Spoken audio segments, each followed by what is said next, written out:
Hey everyone, welcome back to the channel. Can you believe it? 2024 is officially in the books, and what a year it's been for Nightlight Candles.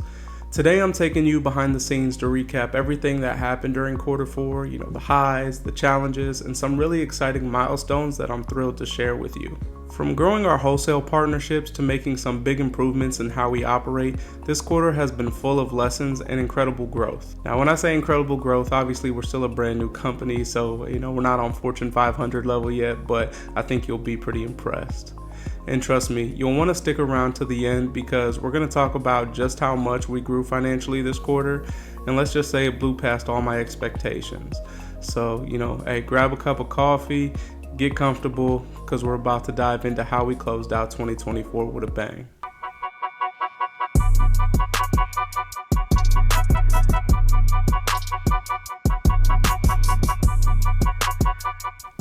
Let's start out with one of the most exciting highlights of quarter four, expanding our wholesale partnerships.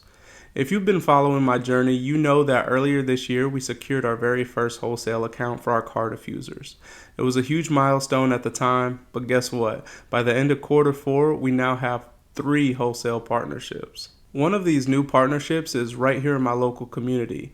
It's a local massage therapy place that I met her at one of our craft and vendor fairs, and the other one is actually in Florida.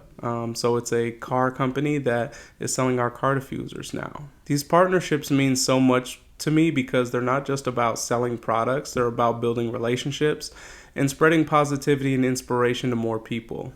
It's such an amazing feeling to know that Nightlight Candles is reaching new places and connecting with even more customers. These wholesale partnerships are a reminder of how far this business has come and what's possible when you keep pushing forward, even through the challenges.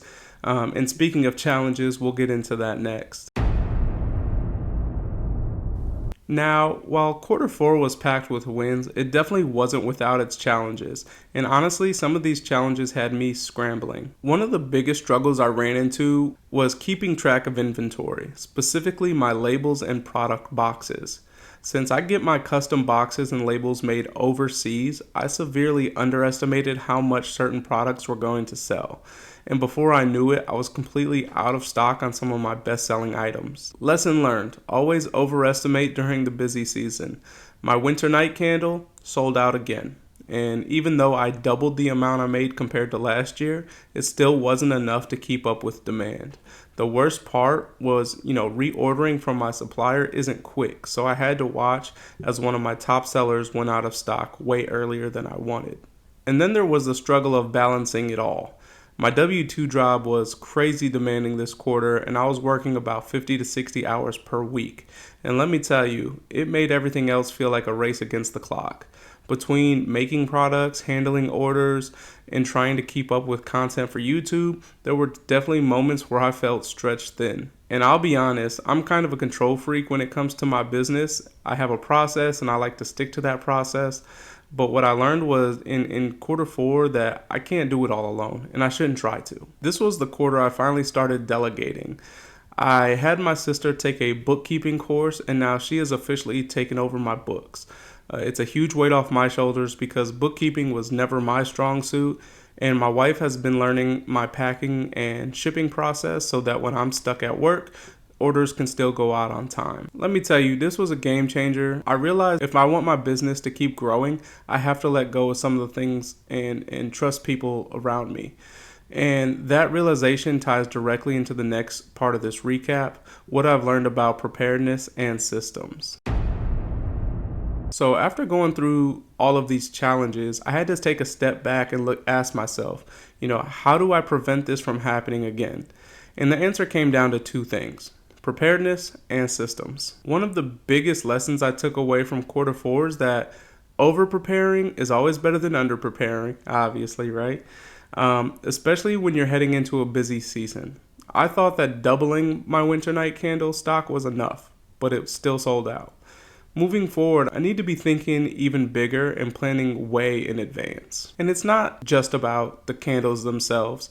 It's about the whole supply chain. My custom boxes and labels take time to arrive, so I need to place those orders way earlier than I think I need to. I'd rather have some extra stock and run post-season sale than be caught without inventory when demand is at its highest. I've also started implementing systems to make my life easier. I now have a detailed restocking plan and inventory tracking system, so I'm never blindsided by, low supplies again. I've also started scheduling time each week to analyze what's selling and what's not, so I can adjust my strategy in real time instead of scrambling later. Between better planning, better tracking, and actually letting go of some tasks, I'm setting myself up for a much smoother 2025. And speaking of 2025, let's talk about what's next and how I'm applying these lessons moving forward. Now that we've talked about what went right, what went wrong, and what I've learned, let's look ahead to 2025. Quarter one is about setting the foundation for an even bigger year. And I've got some major plans in the works. The first thing I'm doing is taking a hard look at my candle portfolio.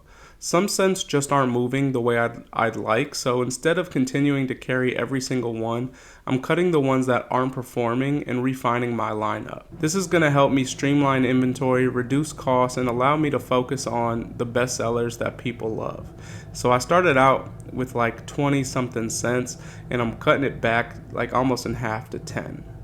I'm also thinking about making my seasonal scents like the winter night strictly seasonal, meaning once they're sold out, they won't come back until the next year. This will help create some urgency and make sure I'm not overproducing candles that won't sell after the season ends. Another big focus for quarter one is making my products more accessible. The feedback I've been getting on my subscription box is it's been incredible, and a lot of customers are asking for more customization options, like a box that includes 2 candles instead of 1. So I'm really taking time to analyze what makes the most sense for my business and my customers. Then there's the vendor fairs. I've realized that certain demographics absolutely love my candles. So instead of just looking for fairs based on price, I'm now being super strategic about choosing locations where I know my ideal customers are. I've already started scouting events for quarter one and quarter two, and I'm excited to see how this shift impacts my sales and exposure. And last but not least, I have a brand new candle scent launching in quarter two. I can't reveal too much just yet, but trust me, it smells absolutely amazing. And I'm already working on the best way to introduce it to my customers, so stay tuned for that. The goal for quarter one isn't just about pushing out more products, it's about refining, strategizing, and setting my business up for sustainable growth. And based on everything I've learned in quarter four, I know exactly what I need to do to make it happen. Now let's talk about the part that you've all been waiting for, the numbers. Just how much did nightlight candles grow in quarter four? So let's get into it. So now the part you've all been waiting for. How much did nightlight candles grow in quarter four? Let's just say I had expectations, but the numbers completely blew them out of the water. So just for reference, in quarter three, our total revenue was $1,536.65. At the time, I knew quarter four would be better just because of the holiday season, but I never expected this level of growth. So how much did we actually do in quarter four? Our total revenue came in at $4,436.86. That's a 191% increase from quarter three. I knew the holidays would bring in more sales, but I was honestly shocked just how well, things went. And while a big portion of this was seasonal demand, I also believe that the growth of our wholesale partnerships played a huge role in these numbers. Of course, I'm not naive. Holiday sales aren't an everyday thing, but this quarter showed me what's possible when the right products get in front of the right customers.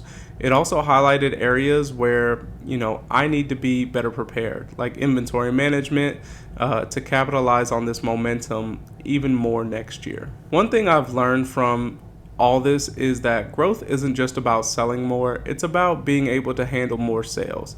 And as exciting as these numbers are, they also came with a lot of lessons that I'll be taking into 2025. I can't thank you all enough for supporting this journey, whether by purchasing candles, subscribing to the channel, or just watching these videos. Seeing this level of growth has made me even more motivated to make 2025 an even bigger year. So that's a wrap on quarter four. This quarter has been an incredible ride, from expanding our wholesale partnerships to learning some of the hard lessons about inventory management, and of course, seeing our biggest revenue jump yet. As much as I celebrate these wins, I know this is just the beginning. So 2025 is going to be a year of refining, growing, and pushing this business even further.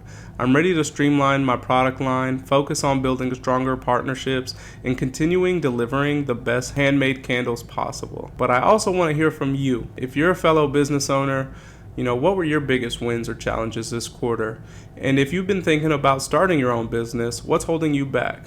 Drop a comment below because I'd love to hear about your journey. Running a business is a learning process, and there's one thing I hope my journey shows you. It's that progress happens one step at a time. Keep pushing forward, keep learning, and don't be afraid to take that next step, even if you don't feel ready. Thank you for being a part of my journey with me.